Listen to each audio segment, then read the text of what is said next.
রাজধানী কাফরুলে দুর্বৃত্তদের এলোপাতাড়ি গুলিতে ইউসুফ আলী নামের এক যুবদল কর্মী নিহত হয়েছেন। এ সময় অস্ত্রসহ একজনকে হাতে নাতে ধরেছে স্থানীয়রা। এ বিষয়ে বিস্তারিত জানাতে মিরপুর থেকে যুক্ত হচ্ছেন রাব্বি সিদ্দিকী। রাব্বি, এই হত্যাকাণ্ডের বিষয়ে পুলিশ নতুন কি তথ্য জানালো?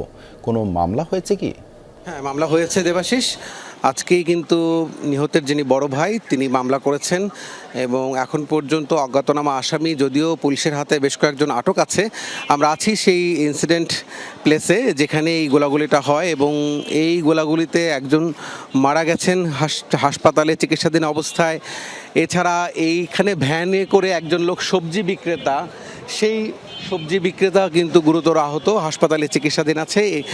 আমরা দেখছি যে পুলিশের যারা সদস্য আছেন তারা কিন্তু তথ্য সেই সাথে স্পট থেকে আলামত সংগ্রহের কাজটি করছেন এবং এখানে যারা প্রত্যক্ষদর্শী আছেন তারা বলছেন যে বেশ কয়েকজন এসে অতর্কিতে গুলি চালিয়ে তারা কিন্তু চলে যায়। আমরা লাইভে আছি, একটু জানতে চাই কি দেখেছিলেন তখন?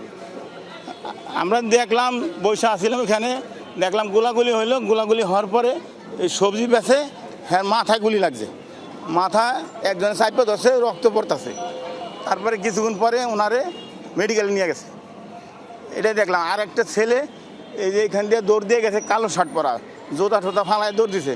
এই মুদি দোকানের টুল দিয়া ওরে একজনে মারছে, গায়ে লাগে নাই, ও দৌড়ে চলে গেছে। আর একজনের খবর পাইলাম ওই মন্দিরের সামনে দিয়ে ধরা পড়ছে। এটুকুই আর কি জানি।